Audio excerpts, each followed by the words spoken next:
Hola, soy Carlos Viñolo, académico de la Universidad de Chile, Ingeniería Industrial de la Facultad de Ciencias Físicas y Matemáticas. Hoy voy a hablar del fenómeno del escuchar y el conversar. Cada vez se escucha más que el escuchar y el conversar son fundamentales para el vivir y el convivir bien, pero ¿de qué se trata el escuchar? ¿De qué se trata el conversar? Definitivamente, conversando se arreglan las cosas, como dice el proverbio, pero para eso hay que conversar, y conversar no es discutir, es casi todo lo contrario de discutir. Como propone Humberto Maturana, el famoso científico y filósofo Premio Nacional de Ciencia de la Universidad de Chile, famoso a nivel mundial, el verdadero conversar, es transformarse en la convivencia, ¿Cómo es esto de que uno se transforma? Bueno, ocurre que por otro lado, otros desarrollos científicos como la neuroplasticidad dicen que efectivamente después de una conversación uno sale cambiado a nivel de las redes neuronales, incluso a nivel de la bioquímica cerebral. Y lo más interesante es que mientras más conversación es la conversación, más transformado uno sale. En la discusión, que es lo que la mayoría de nosotros sabemos hacer, especialmente en ciertos países como Chile, pero también en otros, es tratar de ganar el argumento, hacer un argumento, convencer al otro. Y yo salgo feliz cuando le gané al otro. Y me digo silenciosamente o en voz alta, finalmente estos idiotas entendieron cómo eran de verdad las cosas. No, en el conversar lo que buscamos es efectivamente transformarnos en la convivencia.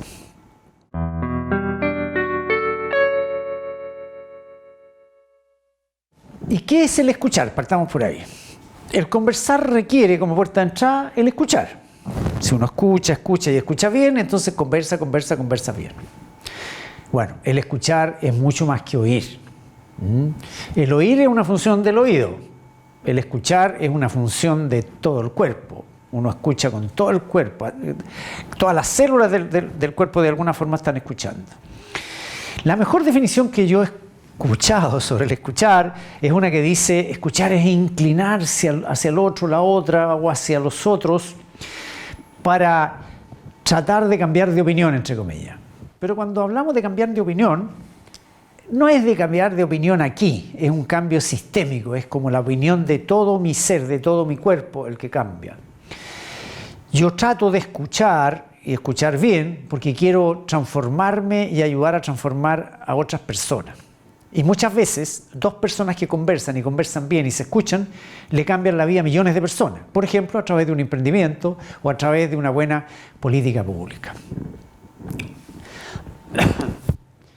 Efectivamente, muchas conversaciones, especialmente a nivel de líderes, pueden cambiarle la vida a millones de personas. Hay emprendimientos como, por el que se me viene ahora a la memoria, WhatsApp.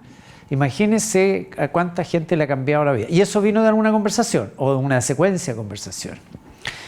¿Qué se requiere para que este escuchar sea efectivo?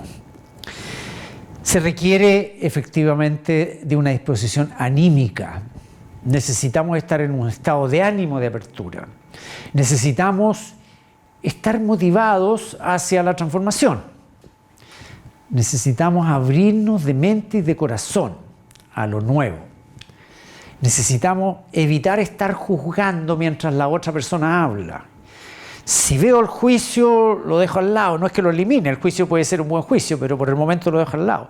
Necesito tener claro aquello de que todo depende del cristal con que se mire, y si yo estoy escuchando a la otra persona con un paradigma del tipo, no, si este tipo de gente, los que son de la católica no saben de esto, los que son de la China no son de esto, efectivamente esos juicios me van a impedir a entrar en conversación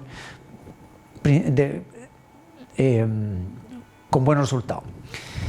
Otra cosa fundamental es practicar el desapego. O sea, esta cosa tan importante en la vida que ir desapegándose, soltando las ideas que tengo. Porque si quiero cambiar de opinión, tengo que ser consciente de cuáles son las opiniones, y de repente en la conversación, en el escuchar, digo, fuera esa opinión, fuera esta idea. Y uno de los relatos o de las ideas que más afectan una buena conversación son los relatos que tengo acerca de mí mismo. Si yo entro a una conversación, a un escuchar, poniendo a disposición en ese momento incluso la idea que tengo de mí, eso es mucho más potente. Una frase que me parece súper buena, así como para recordarse esto del escuchar, es esa que dice: evita reaccionar, anda al silencio y espera que la respuesta emerja. Esto es como, en vez de ir así hacia afuera a hablar, uno emprende hacia adentro y adentro de uno, mente, cuerpo, espíritu, conversan y sale la respuesta. Y a veces lo que se dice es lo mismo que se habría dicho en la reacción, pero el estado de ánimo, la expresión corporal es distinta.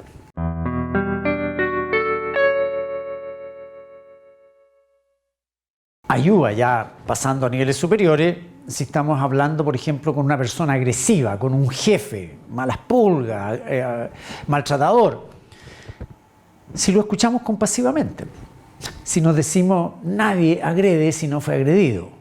Ahora, eso ya, ahí estamos en palabras mayores. Ahora, cuando uno escucha compasivamente a una persona agresiva, a la otra persona le pasan cosas. Efectivamente, conozco historias de muchos de mis alumnos que han hecho este ejercicio, que lo practicamos siempre, que le producen cambio al jefe, con un impacto enormemente en toda la organización que depende de ese jefe.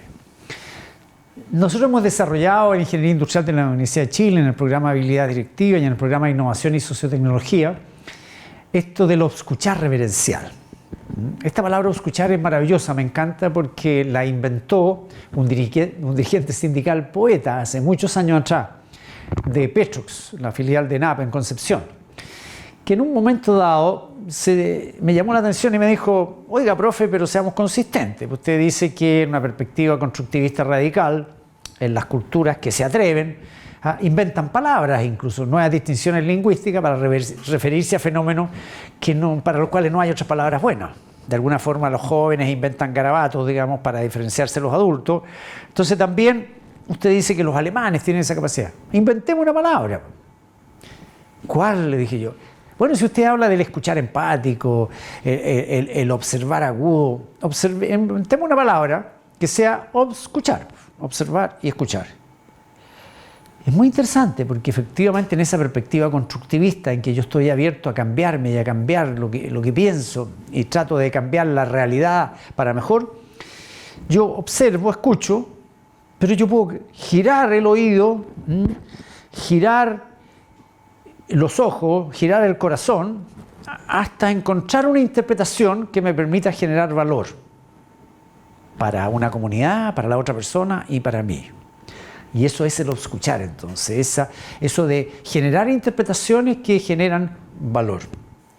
Y agregamos reverencial, porque decimos, mira, si uno se pone en la disposición de eso, girar el oído, girar el ojo y girar el corazón por sobre todo, y lo hacemos en un estado de ánimo de aceptación por la otra persona, de agradecimiento por el hecho de estar dándose tiempo para conversar conmigo y de admiración, es decir, le ando buscando el lado bueno, el efecto es muy superior.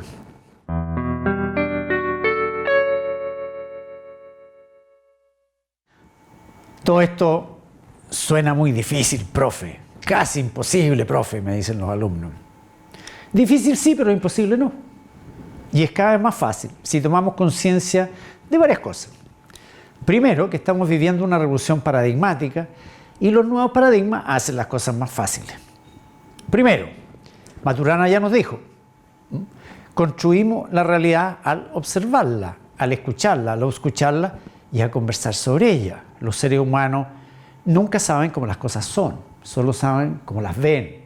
Y las ven como las ven dependiendo de los paradigmas con que miran. Es decir, como me decía mi abuelita, como me enseñó mi abuelita, depende del cristal con que miro. Depende del estado de ánimo en que estoy, porque si estoy enojado con la otra persona y tengo juicio negativo, difícilmente yo voy a poder hacer esa tarea. Y finalmente depende del foco intencional. Si yo estoy en esta actitud típica de tener argumentos mejores, no me va a ir muy bien, pero si yo estoy en esa idea de cambiar de opinión, va a ser mucho más fácil. Segundo, está este maravilloso y revolucionario paradigma nuevo de la neuroplasticidad. ya sabemos que nadie nace de una manera, se hace. El debate histórico, se nace o se hace, se fue totalmente al se hace. Es el contexto, es en el embarazo, es en el primer año de vida básicamente, donde un ser humano se hace humano, entre otras cosas. Y se hace humano de un tipo contingente al vínculo de apego que se llama. En realidad es el amor. Nacen niños Homo sapiens amans, o Homo sapiens sapiens, o Homo sapiens psychopathicus, que son los hijos del desamor. Y lo más interesante, que la plasticidad del sistema nervioso se mantiene de por vida. Por eso es que en una conversación, incluso una persona que está viendo este video, en una disposición de ánimo de apertura, de interés en transformarse, va a salir con millones de sinapsis, algunas giradas ya, se desconectaron, otras se conectaron, otras quedan así, digamos, que uno no se decide y depende de que siga practicando que la nueva sinapsis se conecte de una forma o de otra. Así que la invitación a quienes están viendo ahora a no jugar a estar de acuerdo o en desacuerdo, no hacer juicio, si le resulté pesado porque me parezco a un tío, dése cuenta y sáquelo, porque de lo contrario no le va a sacar el máximo provecho. Si usted se abre mente de cuerpo, corazón y deja de poner tanta atención a lo que yo digo y pone más atención a lo que a usted le pasa, efectivamente tú te puedes transformar muchísimo más. Las neuronas de espejo, no sé si operan a través de este tipo de recursos, pero de cuerpo presente se operan. El 20% de las neuronas motoras, se llaman neuronas de espejo, imitan a la otra persona, por eso se le llama también neuronas de la empatía. Entonces, en ese contexto de la biología del conocer, del transformarnos en la convivencia, de la neuroplasticidad y de las neuronas de espejo, efectivamente hay un tremendo espacio nuevo para hacer posible lo que parecía imposible.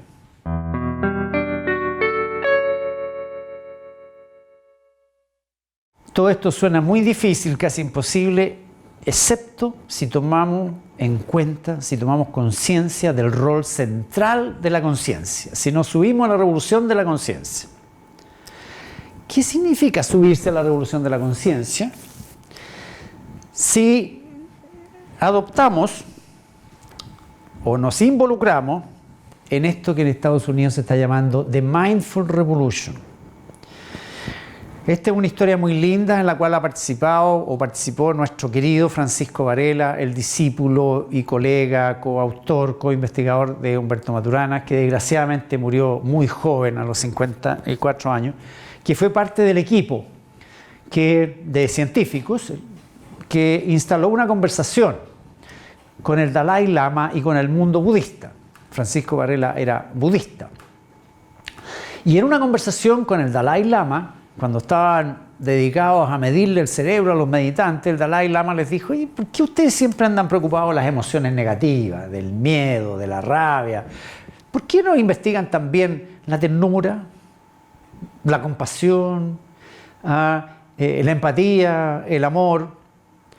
Y al empezar a investigar, ¿cierto?, relacionar emociones con actividad cerebral, descubrieron que efectivamente hay emociones básicas por acá en el sistema límbico, en distintas partes, en esta fase que compartimos con los mamíferos especialmente, pero en el lóbulo prefrontal empiezan a aparecer también esta actividad asociada a las emociones. Y empieza a aparecer entonces que efectivamente nuestro cerebro está creciendo, pasando de la era de la ciencia, de la corteza cerebral, a la era de la conciencia.